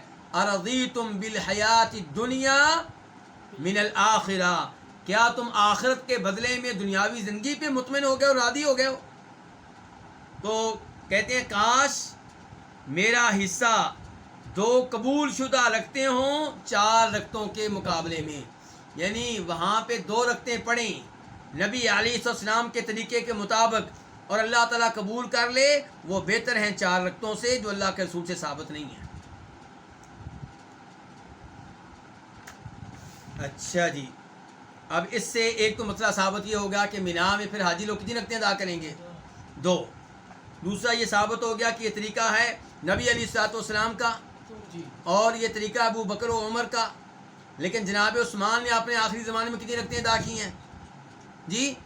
4. اچھا، اب ہم لوگوں سے مطالبہ کریں گے کہ آپ کتنی ادا کریں؟ 2. ایسے ہی ہے. اچھا، اگر آگے سے مجھے کوئی کہے تم حضرت عثمان سے زیادہ پڑھے لکھے ہو، تم ان سے زیادہ علم والے ہو، تم ان سے زیادہ حدیث سمجھنے والے ہو، تو کیا اس کا یہ کہنا درست ہوگا؟ یہ انداز درست، کیونکہ میں جو کہہ رہا ہوں اس طرف بھی امام ہے. پہلے نمبر پہ خود اللہ کے رسول علیہ السلام، دوسرے نمبر پہ ابو بکر و عمر ہیں، اور آپ کہہ رہے ہیں 4 رکھتے ہیں اور آپ کی سیر پہ حضرت عثمان ہیں، میری طرف اللہ کے رسول ہیں، ابو بکر ہیں، عمر ہیں. دیکھیے پڑھنا کس کا باری ہے؟ اللہ کے رسول کے مقابلے میں ساری کائنات کٹھی ہو جائے، پلڑا وہ باری رہے گا جس سائڈ پہ کون ہے؟ رسول اللہ صلی اللہ علیہ وسلم ہیں. تو ہمیں افسوس ہوتا ہے جب ہم بھائیوں کے سامنے صحیح احادیث رکھتے ہیں. مثال کے طور پہ نماز میں رفع الیدین کیا کریں، رکوع میں جاتے ہوئے، رکوع چھوڑتے ہوئے. ہم احادیث رکھتے ہیں، وہ کہتے ہیں تم امام ابو حنیفہ رحمہ اللہ سے زیادہ پڑھے لکھے ہو. کیا ان کو حدیث کا پتہ نہیں تھا؟ بھائی جو ہم کہتے ہیں، جو ہم بتا رہے ہیں، کیا ادھر امام نہیں ہے؟ اگر اماموں کا ہی مقابلہ کرنا ہے تو آ جائیں. جو ہم کہتے ہیں ادھر کون ہے؟ امام شافعی ہیں. جو ہم کہتے ہیں ادھر بھی امام مالک ہیں. جو ہم کہتے ہیں ادھر امام احمد ہیں. جو ہم کہتے ہیں ادھر 45 کے قریب صحابہ کرام ہیں جو رفع الیدین کی حدیث بیان کرتے ہیں. بھائی آپ اماموں کے چکر میں نہ پڑیں، سب اماموں کا احترام کریں، سب کی عزت کریں، سب کی محبت دل میں بسائیں، لیکن جب صحیح حدیث آ جائے تو نبی علیہ السلام سے اوپر اور بلند و بالا کوئی نہیں ہے. یہاں پہ دیکھیے عبداللہ ابن مسعود نے جناب عثمان پہ افسوس کا اظہار کیا ہے کہ انہوں نے 4 رکعتیں کیوں پڑھی ہیں. حالانکہ جناب عثمان کون ہے؟ خلیفہ راشد، وہ جن کو دنیا میں جنت کی خوشخبری کئی دفعہ ملی ہے اور وہ جنتی ہیں اللہ کے فضل و کرم سے. یہ جو انہوں نے 4 رکعتیں پڑھی ہیں، ان کی وجہ سے ان کے مقام و مرتبہ میں کوئی کمی نہیں آئے گی، کیونکہ یہ وہ عثمان ہیں جن کو کیا کہا تھا نبی علیہ السلام نے جب تبوک کی لڑائی کا موقع تھا، جب سخت ایام تھے، گرمیوں کے ایام تھے، لوگ غریب تھے، سواری کے لیے اونٹنیاں نہیں تھیں، لڑنے کے لیے ہتھیار نہیں تھے، اور آپ اپیل کر رہے تھے کون ہے جو ساز و سامان مہیا کرے میرے ان صحابہ کو تاکہ یہ بھی لڑائی میں حصہ لے سکیں. جناب عثمان کتنے دینار لے کر آئے تھے؟ 1000 دینار. کتنے؟ 1000 دینار. 1000 سونے کے سکے، 1000 اشرفیاں، اور 1 دینار اس کا وزن گولڈ کتنا ہوتا ہے؟ 4.25 گرام. کتنا ہوتا ہے؟ 4.25 گرام. اب 4.25 گرام کو آپ 1000 سے ضرب دیں، کتنے بنے؟ 42,050. 42,050 آپ ضرب دیں. میں نے آپ کو بتا دیا 1000 دینار ہیں اور 1 دینار کتنا ہوتا ہے؟ 4.25 گرام. اب ضرب آپ خود دے لیں اس کو، اور پھر ضرب دینے کے بعد آپ بنا لیں ٹوٹل گرام، اور پھر دیکھیں کہ اس کی قیمت آج کے لحاظ کتنی بنتی ہے. تو اتنا زیادہ یعنی کہ حصہ ڈالا جناب عثمان نے. تو اللہ کے رسول نے کہا تھا عثمان آج کے بعد جو بھی عمل کرو تمہیں کوئی نقصان نہیں پہنچے گا، تمہارا مقام و مرتبہ نیچے نہیں آئے گا۔ اسی لیے ہم کہتے ہیں صحابہ کرام پہ تنقید نہ کیا کریں، وہ آسمان کے تارے ہیں، وہ چاند ہیں، تھوکیں گے تو تھوک کس پہ آئے گا؟ اپنے اوپر آئے گا۔ ان سے اگر کوئی چھوٹی موٹی بات ہو گئی ہے تو اس کی وجہ سے ان پہ تنقید کرنا، انہیں برا بلا کہنا، ان کا مذاق اڑانا، ان کے خلاف تقریریں کرنا۔ کیا آپ نے کبھی اپنے والد کے خلاف جمعہ پڑھایا؟ آپ نے کبھی جمعہ پڑھایا نا اپنے والد و والدہ کے خلاف کہ میرے ابا جی یہ بھی غلط کرتے ہیں، میری امی یہ بھی غلط کرتی ہے؟ یہ عجیب و غریب بات ہے، صحابہ کرام کے خلاف گفتگو کرنا فیشن بن چکا ہے۔ اللہ سے پناہ مانگنی چاہیے، صحابہ کرام مقدس ہستیاں ہیں۔ تو یہاں پہ جناب عثمان نے 4 رکعتیں پڑھائی ہیں، کیوں پڑھائی؟ اس کے کئی اسباب علماء کرام نے بتائے ہیں، اور ان میں سے سب سے بہتر سبب جو لگتا ہے وہ یہ کہ جناب عثمان یہ پیغام دینا چاہتے تھے ان لوگوں کو جو دنیا کے کونے کونے سے حج کے لیے آتے تھے، کیونکہ جناب عثمان کے زمانے میں فتوحات بہت دور تک پھیل چکی تھیں، لوگ دور دور سے، روس کی ریاستوں سے، آرمینیا، آذربائیجان، ادھر اسلام پہنچ رہا تھا۔ افغانستان، ایران، عراق، یہ سب علاقے مسلمان مملکت کا حصہ بن چکے تھے، ادھر افریقہ تک اسلام پہنچ رہا تھا۔ تو وہاں سے لوگ آتے تھے حج کے لیے، جناب عثمان پیغام دینا چاہتے تھے کہ زور کی اصل نماز کتنی ہے؟ 4 رکعتیں ہیں۔ جو کم پڑھے لکھے لوگ ہیں وہ کہیں یہ نہ سمجھنے کہ زور کی نماز ہے ہی 2 رکعتیں۔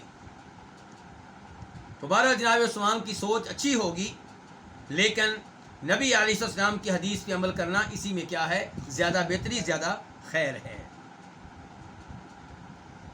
اور یہاں پہ آپ کو ایک مسئلہ اور بھی بتا دوں، بڑا اہم ہے، کہ پھر عبداللہ ابن مسعود کو جناب عثمان کے پیچھے مینا میں نماز پڑھنے کا موقع ملا، تو جناب عثمان نے 4 پڑھائیں، عبداللہ ابن مسعود نے پھر کتنی پڑھی؟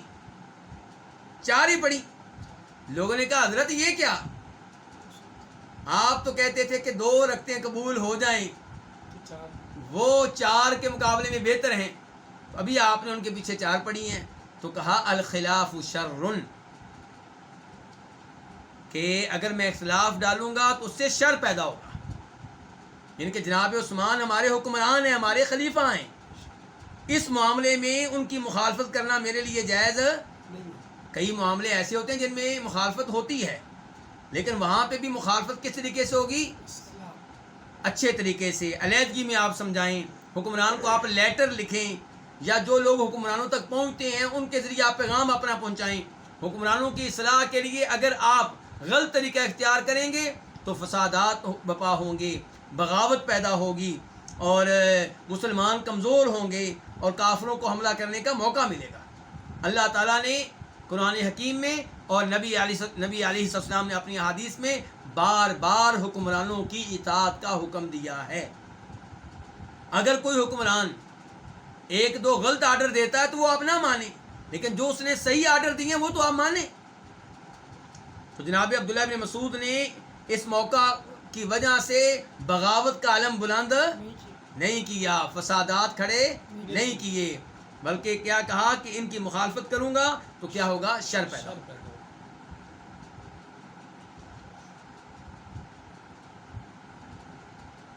اچھا، لیکن یہاں پہ یہ ہے کہ اگر حکمران آپ سے کہے داڑھی مونڈ دیں تو آپ کیا کریں گے؟ آپ داڑھی نہیں مونڈیں گے، حکمران کی بات آپ نہیں مانیں گے، لیکن اس کی وجہ سے بغاوت کا علم بھی بلند نہیں کریں گے۔ البتہ حکمران کو سمجھانے کی کوشش کریں گے براہ راست، اگر علیحدگی میں اس سے مل سکیں، یا ان لوگوں کے ذریعے جو بادشاہ سے، جو وزیر اعظم سے، جو صدر سے ملتے ہیں۔ اس کے بعد باب نمبر 4، باب التطوع فی السفری، سفر میں نفل نماز پڑھنا، سفر میں نفل نماز پڑھنا۔ حدیث نمبر 586 قاف، اس حدیث کو اپنی کتب میں درج کیا کن اماموں نے؟ امام بخاری نے، امام مسلم نے۔ عن حفص بن عاصم قال، حفص بن عاصم سے روایت ہے، وہ کہتے ہیں، یہ حفص بن عاصم کا پورا نام کیا ہے؟ حفص بن عاصم بن عمر بن عبداللہ بن عمر کے کیا لگے؟ عبداللہ بن عمر کے کیا لگے؟ بھتیجے۔ عبداللہ بن عمر کے کیا لگے ہیں؟ بھتیجے، یعنی کہ عاصم جو ہیں یہ عبداللہ بن عمر کے بھائی ہیں، اور یہ عاصم کے عبداللہ بن عمر کے کیا لگے ہیں؟ بھتیجے۔ تو حفص بن عاصم سے روایت ہے، وہ کہتے ہیں سافر ابن عمر، سفر کیا ابن عمر نے، یعنی کہ میرے چچا نے سفر کیا عبداللہ بن عمر نے، فقال، تو کہنے لگے صحبت النبی صلی اللہ علیہ وسلم فلم ارہ یسبح فی السفر، میں نے نبی علیہ الصلوۃ والسلام کی صحبت اختیار کی، میں آپ کی معیت میں سفر میں نے کیا، میں آپ کی معیت میں رہا، فلم ارہ، تو میں نے آپ کو نہیں دیکھا کہ یسبح فی السفر، کہ آپ سفر میں سنتے ادا کرتے ہوں، میں نے آپ کو سفر میں سنتے ادا کرتے نہیں دیکھا۔ یسبح کا لفظی معنی ہوتا ہے نفل نماز ادا کرنا یہاں پہ، لیکن یہاں پہ عام نفل نماز مراد نہیں، عام نفل نماز تو آپ پڑھتے تھے سفر میں، لیکن مراد کیا ہے؟ سنتے، سوائے فجر کی سنتوں کے۔ تو کہنے میں نے آپ کو سفر میں سنتے پڑھتے نہیں دیکھا۔ وقال اللہ جل ذکرہ، اور اللہ تعالیٰ فرماتے ہیں لقد کان لکم فی رسول اللہ اسوۃ حسنہ، کہ نبی علیہ الصلوۃ والسلام کی ذات میں تمہارے لیے بہترین قدوہ ہے، بہترین کیا ہے؟ نمونہ ہے، آپ بہترین نمونہ ہیں۔ جب آپ بہترین قدوہ ہیں تو آپ کی اقتداء ہونی چاہیے، آپ کی پیروی ہونی چاہیے، آپ کے نقش قدم پہ چلنا چاہیے۔ تو جب آپ نے سفر میں سنتے نہیں پڑھی ہیں تو ہمیں بھی سنتے نہیں پڑھنی چاہیے سوائے فجر کی سنتوں کے۔